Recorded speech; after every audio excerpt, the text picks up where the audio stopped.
Mariborska vojašnica. Vojaška zdravstvena enota s poveljstva dobi nalogo premestitve mobilne bolnišnice Role 2. Vojaki hitijo s podiranjem šotorov. Previdno, a odločno snemajo ponjave šotora. Nameščanje 18 zabojnikov s tehničnimi in vzdrževalnimi elementi poteka hitro. Jesenice je namreč stresel potres z magnitudo 8 stopnje po evropski lestvici.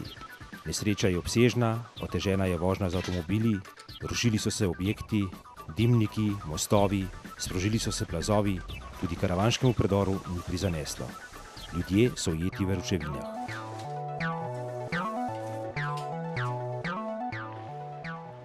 Po aktivaciji republiških in regijskih štabov je kmalu prišla zahteva preko poveljnika civilne zaščite in vlade po pomoči Slovenske vojske. Ta na območje pošlje svoje enote, ki so tudi sicer namenjene za posredovanje v sistemu zaščite in reševanja.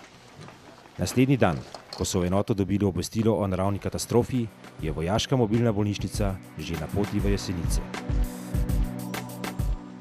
Pripadniki jih usmerjajo po prostoru, ki so ga prej označili. Tovorna vozila so pripeljala 7 zabojnikov z najsodobnejšo medicinsko opremo in 11 zabojnikov s tehničnimi in vzdrževalnimi elementi, kateri se postavljajo na platoju, kjer je carinska cona. Vojaki nameščajo 3 agregate, ki bolnišnici zagotavljajo napajanje z električno energijo. Bolnišnica, ki jo tvori 18 zabojnikov in šotor, vojaki previdno in hitro sestavljajo, je namenjena predvsem zagotovitvi nujne kirurške oskrbe poškodovanih, ko so kapacitete bolnišnic in zdravstvenih domov prezasedene zaradi množične nesreče. V 4 enodelnih in 3 raztegljivih medicinskih zabojnikih potekajo kirurške dejavnosti. Vojaki spretno in hitro postavijo še zabojnik za urgentno dejavnost z oživljanjem in predoperacijsko pripravo ter zabojnik za intenzivno nego s 3 posteljami, diagnostični zabojnik z ultrazvokom in rentgenom, zabojnik za sterilizacijo ter zabojnik z laboratorijem in zabojnik s priročno lekarno. Ker je bolnišnica samooskrbna, ima poleg 3 agregatov za napajanje z električno energijo tudi zabojnik za odpadne vode in zabojnik s prečiščeno vodo. Zabojniki in šotorski del ima lastne klimatske naprave in grelce, ker se ne glede na vremenske okoliščine omogoča medicinsko oskrbo bolnikov v normalnih pogojih. Med seboj zabojnike vojaki povežejo s šotorskim delom, v katerem zdravstveno osebje bolnika po prihodu prevzame in pripravi za nadaljnjo zdravstveno oskrbo. Pripadniki pripravljajo šotor, v katerem bo taktični operativni center in bo služil za usklajevanje nalog vseh sodelujočih.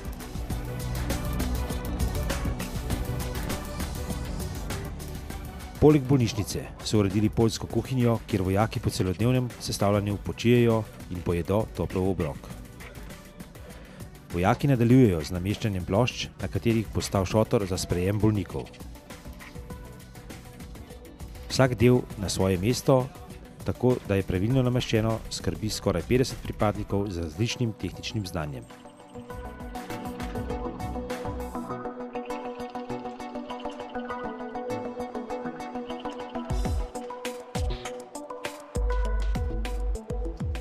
Slovenska vojska, ki je bila pozvana na območje potresa, je poklicala enoto poveljstva za podporo, vojaško zdravstveno enoto, 157. logistični bataljon, 18. bataljon za radiološko, kemično in biološko obrambo, 14. inženirski bataljon, 15. helikopterski bataljon in 430. mornariški divizion.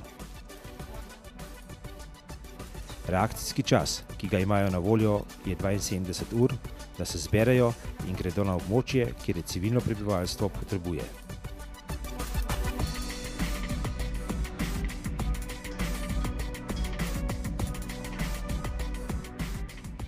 Laboratorij, ki je sestavni del bolnišnice, je začel delovati in je pripravljen na naloge. Nedaleč stran medicinsko osebje že pripravlja in pregleduje sanitetni material, ki ga bodo uporabljali za ponesrečenje v potresu. Pripadniki, ki skrbijo za telekomunikacije, še zadnjič preverijo, če vse deluje. Kot lahko vidimo, v operativnem centru, od koder bo potekala komunikacija, nič ni prepuščeno na ključju.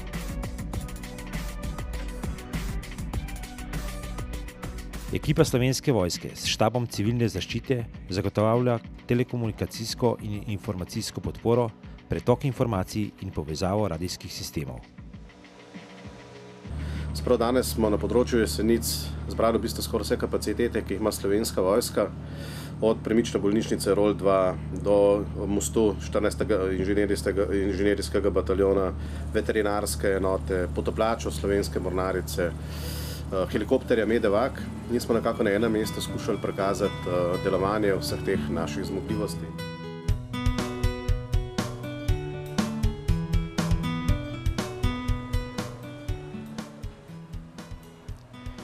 Ker so mostovi porušeni in je onemogočen dostop do bolnišnice, mostna četa iz 14. inženirskega bataljona začne postavljati lansirni most Eurobridge.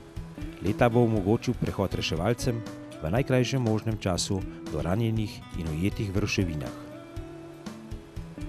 5 vozil, eno od njih je lansirno, je pripeljalo most, ki omogoča premagovanje ovir do 40 metrov in obremenitev preko 40 ton. Naloga mostne čete je zagotovitev premičnosti enot preko vodne ali drugih ovir. Dostikrat je ovira predolga, kar pa za inženirce ne predstavlja nobene ovire. Pripadniki mostne čete so morali najprej urediti obalo, kjer bo stal most, in pripraviti delovišče. Poveljnik čete določi os mostu in ukaže postavitev delovnega vozila. Most spuščajo na obalne podpore, sledi sidranje mostu in postavitev navoznih letev.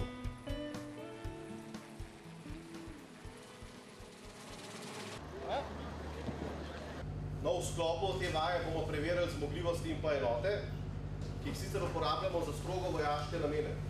Ampak ta drugi namen, ki ga bomo predstavili danes, je pa lahko tudi namen za potrebe zaščite in reševanja.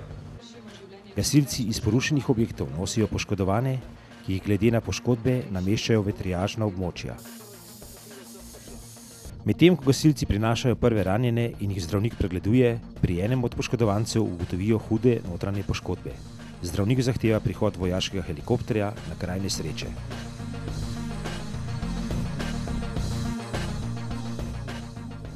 Reševalci pripravijo poškodovanega za transport s helikopterjem in ekipa reševalcev ga odnese do helikopterja, kjer ga skupaj s pilotom in tehnikom pripravi na let. Dobri 2 minuti kasneje je že v zraku.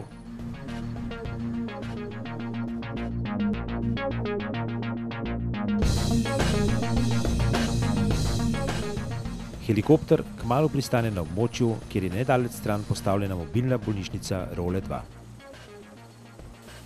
Pripadniki vojaške zdravstvene enote prevzamejo poškodovanega in ga odpeljejo v bolnišnico. Dobri 2 uri kasneje, ko je mostna četa prišla na Jesenice, zapelje prvo reševalno vozilo čez most. Reševalci prispejo s prvim poškodovanim v bolnišnico, kjer ga prevzame vojaško zdravstveno osebje.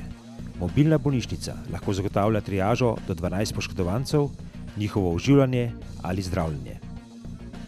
Zdravniki lahko v bolnišnici opravijo nujne kirurške posege in pripravijo ranjence do evakuacije na višjo raven zdravljenja.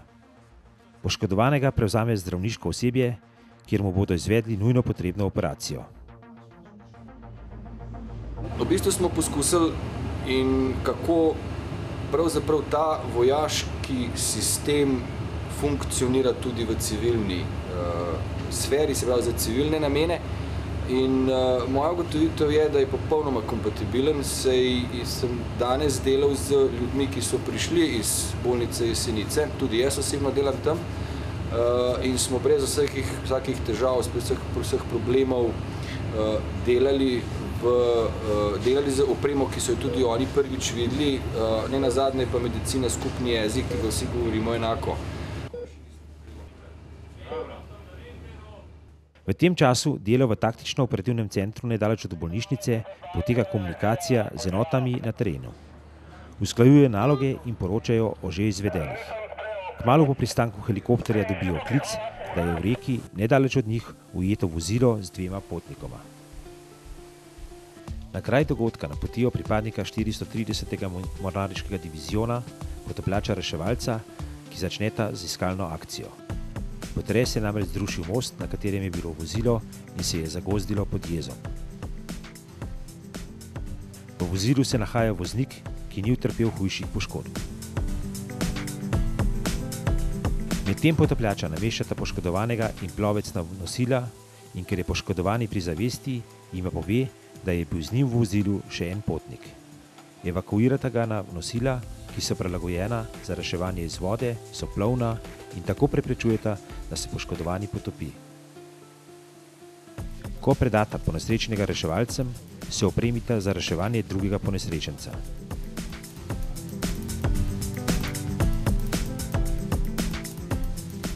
Ker je vidljivost v rekah ali jezerih navadno zelo slaba, potapljači preiskujejo vse na otip.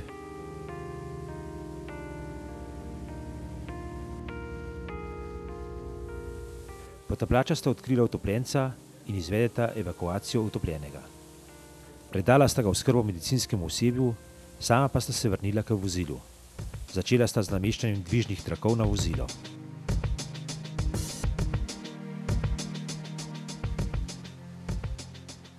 Trakove nameščata pri sprednjih kolesih, pod vozilom ter na zadnjih kolesih. Trakovi so nameščeni in reševalec je dal znak, da lahko gasilsko-reševalna služba z Jesenic z dvigalom izvleče vozilo. Medtem center za obveščanje 112 dobi klic občana, ki je na bregu našel neeksplodirano ubojno sredstvo. Ker so vse zmogljivosti za uničevanje neeksplodiranih ubojnih sredstev civilne zaščite zasedene, poveljnik civilne zaščite prosi za pomoč Slovensko vojsko. Na kraj dogodka pride ekipa in pregleda kraj najdbe bombe. Med pregledom posumi na kontaminiranost minometne mine s kemičnim ubojnim strupom, zato pokliče na prizorišče pripadnike jedrskega, radiološkega, kemičnega in biološkega bataljona oziroma skupino za vzorčenje in identifikacijo kemijskih agensov. S pomočjo opreme vzamejo vzorec brisa s površine granate in ga ustrezno zapakirajo ter dekontaminirajo. Ko je vzorec varno spravljen v zaboj, namenjen prenosu vzorcev in opravijo dekontaminacijo, oddajo vzorec v mobilni kemijski laboratorij blizu kraja najdbe. Ker vzorec ni bil kontaminiran z nevarnimi agensi, se pirotehnik vrne na kraj najdbe mine. Ponovno začnejo odstranjevati mino, ki je nevarna za prevoz, zato se odloči za njeno uničenje. Na njo namesti eksploziv in prižge vžigalnik.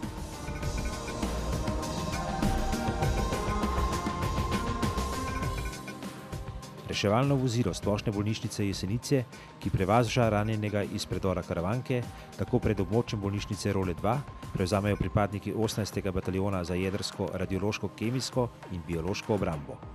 Vozilo je zapeljalo v prav zato namenjen bazen, kjer se kontaminirana voda zbira in prepreči, da onesnaži okolico. Sicer nismo imeli sreče drug dan z lepim vremenom, ampak tudi to je del življenja. Če gre vse po maslu, je nekaj narobe. Tako da, če je samo to, da smo imeli malo težave z vremenom, da nas je malo zmočil, je to v redu. To je del vojaškega življenja in tako to mora biti. Naša naloga še ni končana, dobro veste. Naša naloga bo končana, ko bo to spakirano in na svojem mestu. Glavni cilj in pa namen vaje podpora potres 2012 je bila preveriti zmogljivosti enot Slovenske vojske za izvrševanje ene izmed 5 najpomembnejših nalog Slovenske vojske, ki so zapisane v Zakonu o obrambi, to je sodelovanje pri zaščiti in reševanju in pa pri drugih nesrečah. Sama izvedba vaje od današnjega dne jo ocenjujem kot dobro, s tem, da je bil v bistvu to samo pika na i. Mi smo vajo začeli načrtovati in izvajati, oziroma načrtovati že konec junija 2012. Sama izvedba pa že poteka nekje od prejšnjega petka, to se pravi teden dni. Se pravi, danes je bil to bolj prikaz za javnost, strjeni postopki, predtem smo pa mi te zadeve v bistvu za sebe, s svojimi partnerji, zunanjimi temi organizacijami in znotraj Slovenske vojske uskladili in uigrali.